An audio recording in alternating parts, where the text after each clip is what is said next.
On today's Minute Apes, what do you want? Declare martial law. When do you want it? Now.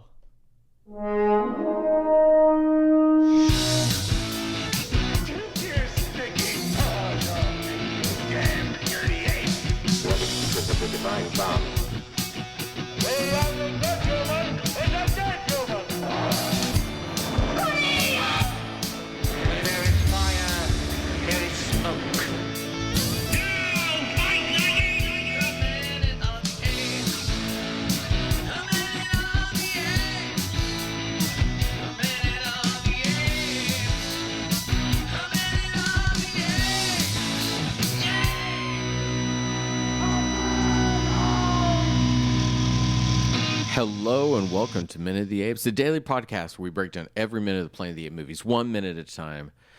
I'm Todd.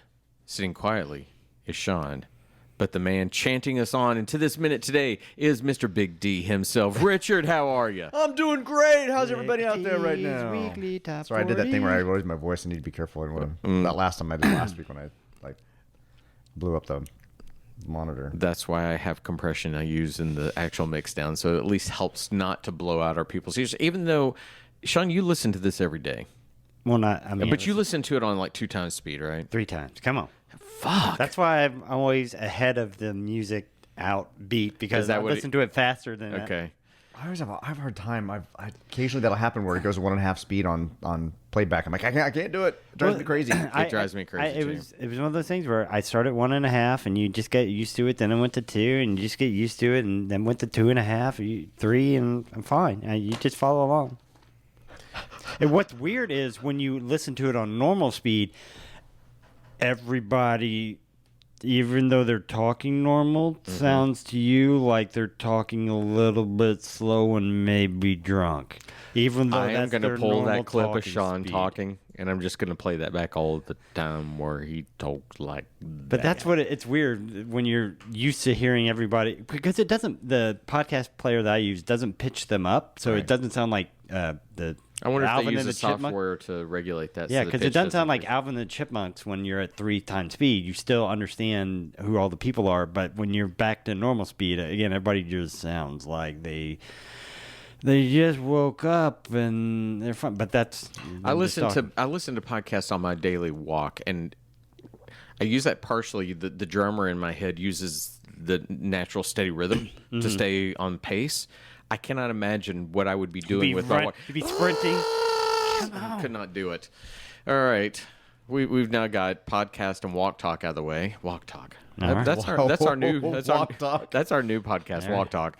All right, minute 54. Sean, tell us what's going All right. on. We're going to start minute 54 with David Warner asking what Thade wants, and ends with a chimp sent to find Thade by his father. All right, here it comes. Minute 54. Planet of the Apes. What do you want? Declare martial law. Give me absolute power to rid this planet of the humans once and for all. Now is not the time to be timid or indecisive. I am the only one who can bring your daughter back to you alive.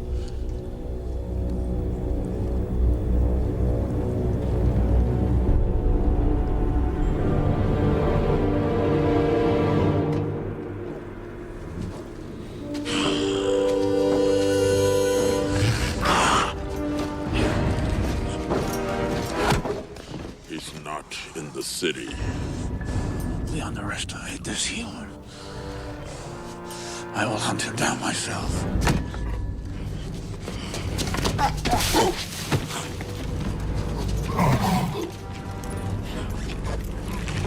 Your father sent me to find you. As of minute 54, we have an O'Brien's worth of apes and humans, 2 displaced pods worth of humans and apes, wild humans, ape city, minus 2 gorillas, and humans still on the loose. All right, so we get a lot of cross-cutting one-shots and over-the-shoulder work between the senator and Thade until basically the I'll do martial law is given. Senator pops Thade on the chest in a very, I guess, simian-like gesture of acceptance. Thade screams to the heavens before he turns back to conveniently his army coming up behind him. And we have an exchange about the humans. And then once again, it's a bunch of over-the-shoulder work before Thade jumps to a tree to jump to his horse, I guess. And then we have the very, very good chimp makeup guy coming into the moment to speak to The us. older one? Yeah. So the thing that strikes me, and I want to talk visually before we get to the content of this. You said David Warner was 6'2"? 6'2", and Tim Roth is 5'7".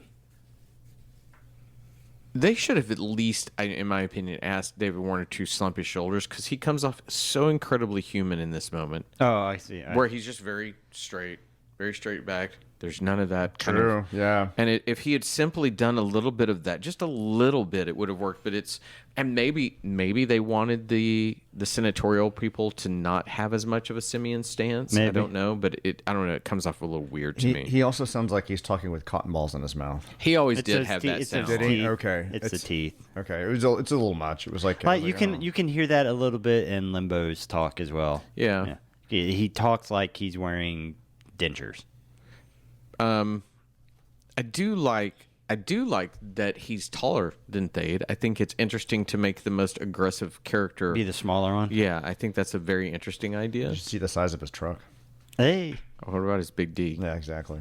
Um, Sorry. so If you just keep wearing the big D outfits for like the coming weeks, we'll just make everything a big D moment in this podcast. right. So they could not have predicted this kidnapping, but he's jumping on the martial law bandwagon pretty quick. He's a senator. Does he have that power? I don't know. Maybe he's the head senator. Maybe in their world it's like a senatorial That's lead. is senator means president or something. Who the knows? speaker I of their mean, house maybe. is the leader. It's a big jump. It's a big leap that Thade is going to ask this, but Sandor just goes immediately with it. I do not understand why Sandor, who apparently is somewhat compassionate towards humans because of his daughter, on some level is just willing to throw it all away because his daughter is in danger. Well, but yeah. I don't. But I'm still not getting the sense of why he would just declare, because declaring martial law isn't just getting rid of the humans. Declaring martial law is getting locking rid of, down the city. Is locking was Yeah, getting rid of the exactly. Senate. The Senate loses all power, and he just hands it to Thade. True. And I'm just surprised that he has that. Has that ability. and B would do it. B would do it. You know, Well, also, we should see that Ari means that much to him that he's willing to relinquish all power. There needs to be something like that before. crying. He should be more something. desperate. Yeah. She's all I have left. I lost her mother years ago. Whatever it may True. be. Yeah, that's a good point. Yeah, something So like that. Thade wants to rid the planet, not the city, the planet of humans. Don't you think there is a subsection of apes that would completely disagree with them because they're being used for housework, they're being used for automotive transport. True. Yeah, They good are point. there's an industry that uses them and needs them, or we assume needs Right. them, but uses them to make their lives easier. Once Thade comes in and says all humans are gone, don't you think they're going to kind of be pissed off at that?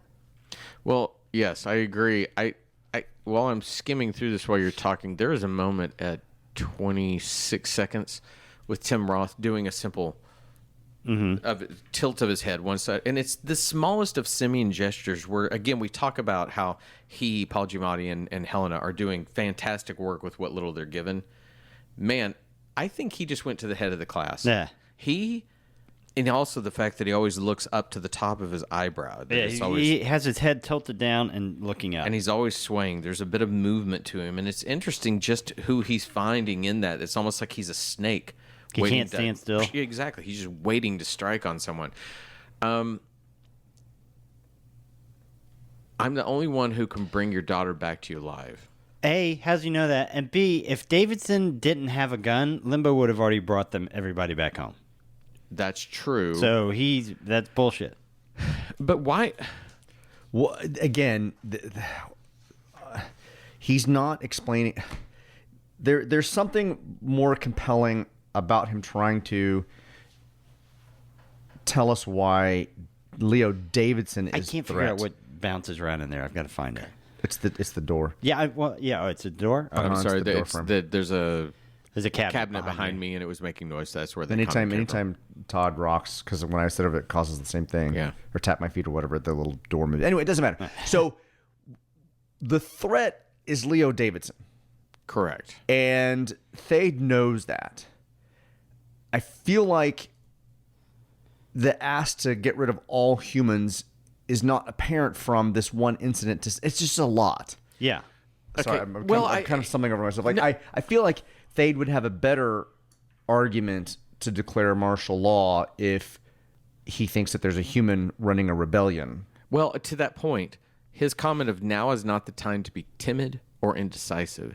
If that was tied to something we knew that Thade knew already, that there was an impending doom, maybe this 36 hours, maybe it's something that he already knew about somehow. Maybe they have a countdown clock. There could be all kinds of different things you could come up with. Why is now not the time? Is it simply that he wants to seize control and he's power hungry and all that? Because, okay, fine, but that's a little obvious. If there was something that was a threat that he knew about, that he felt the urgency to push the senator as well, and maybe he's allowed Ari to be kidnapped so that he can use this. I think what it is the big ask of let me rid the planet of humans.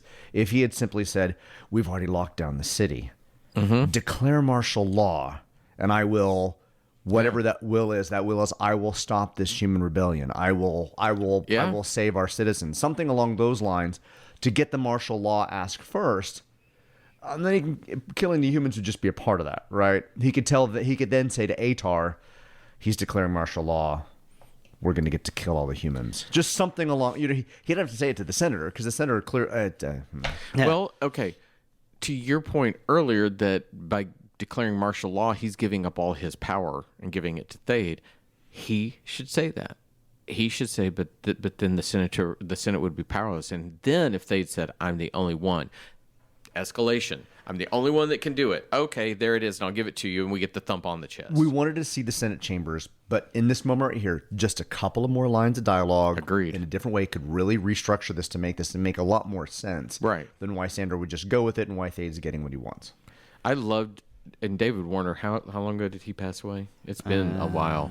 I loved him as an actor. I thought he was fantastic in what was that movie where he played Jack the Ripper?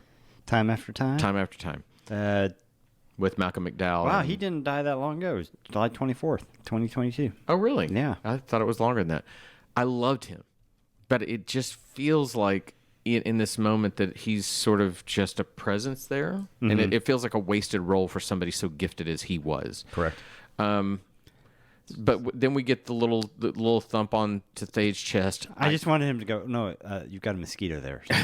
Well, you wanted him to be ape-like, and that's probably the most ape-like thing we got out of him was the way that he's just stuck in this and ape his gloves. Hands, So you got to like knock him. His hands a little turned to it, and you will definitely get a whole lot of ape stuff, ape-like behavior in the new movies. With keeping the hand curled and all that stuff. Yeah. But he walks away, and we get a deliciously evil grin from Thade as he screams to the heavens. Yeah. And I do like the way this cuts. So he watches him walk away, leaves. He sways a bit, screams to the heavens, and then this lovely cut to the opposite camera angle when he turns into it and just looks like I've got the power of the world. I love Thade's look.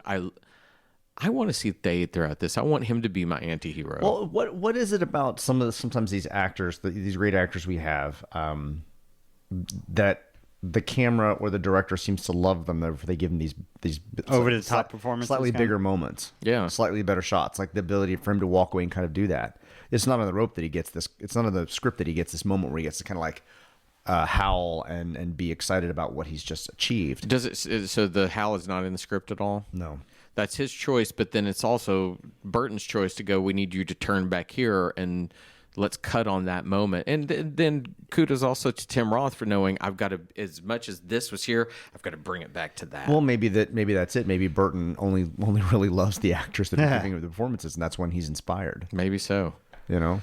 Well, he turns back to his army, who just happens to be 3 steps away from the entire conversation. Which I'm sorry, if I'm a senator and I've got an army right behind me, I'm going, what the fuck? I ain't giving you. That was the point. If he had said we've already locked down the city. True. If he had said we'd already locked down the city, and then declare martial law. Think how good that would be. We've already locked down the city, and we see the army around him, and then if the senator's looking like, oh my God, what's going on? And then he said, I'm the only one that can bring her back. And it's almost like he realizes the hopelessness of it. And then he has to go along, Man, that would Richard, be great. you and I need to rewrite this movie. Sean, could you contribute something today? Right. Come on. So Michael Clark Duncan says they've searched the entire city and he's not there. I swear to you, we could not search this entire street to determine if somebody was here or not much less an entire city to make sure that somebody's not there. Well, so we've they're not within the city walls. He's not in the city. How we do they saw know? them flee. Where did they think they were going? That's what I thought too. I was like, wait, you saw them do something. They've ran through several people's houses. Even if we had the thing in there that kept them from pursuing him down that tunnel, and everybody goes, "Where's this tunnel go?" I don't know. It goes. You wouldn't be looking at the entire city. He's not in the You would city. follow the path of which they left. Right. Yeah. It's okay. Once again, I want to see this. The fucking Keystone Cops and the Three Stooges now exploring the city, but with a little bit of an ominous tone. So, again, if he had said, "We've locked down the city, declare martial law," then when Atar comes up and says he's not in the city, we need to, go elsewhere or whatever. Thade says, "We enlisted this human, and I will hunt him down myself." So, we already know that Thade has been out of the city. We already know that Thade has seen where the spacecraft is, or at least where something unusual happens. Right. So we can maybe follow the logic a little, but again, it would have been nice for Atar and Thade to have a little more explanation about what's happening, so that we can build some tension here. There's no real tension in he's not in the city, I will hunt him down myself. It's just kind of flat. Instead of we've searched the entire city, wouldn't it have been interesting had Atar actually come with a report that they'd already locked down the city even without the permission to do that? We've completely closed down the city. We've done all this, blah, blah, blah, blah, blah. He should have just brought another human with him. Goes, "We've got the human." And he goes, "What are you talking about?" He's like, "They all look alike to me." So Thade then jumps to a tree, jumps to his horse. First That was off, not him. That was no way that was him jumping up on that tree, spinning around, and jumping on the horse. well, I do believe Because Thade, if you look at it, you only see his face at the very end when he's on the horse, and since it's a makeup job, that could be anybody under that makeup. True.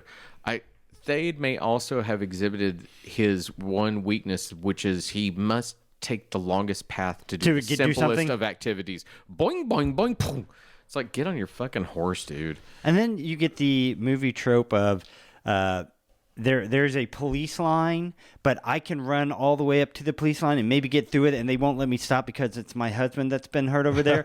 This guy can run all the way through the army, but he gets stopped by Michael Clark Duncan right before he can get there. So we will talk about this in the next minute for sure. But there's this moment ends with a little bit of a tease. Your father has sent me to find you. You must come quickly. Is in the close How it captions. ends, yeah. So your father has sent me to find you. You must come quickly. Okay, this is a great way to end a minute, right? Okay, Yeah. What we haven't met Thade's father. Yeah. What does this mean? Why did he have to come quickly? Why Yeah. does his father? Is his father dying? Does his father have some information? Is his father a bigger general than Thade? Like, what is his? Who is his father? Like this was a nice little tease moment. It was.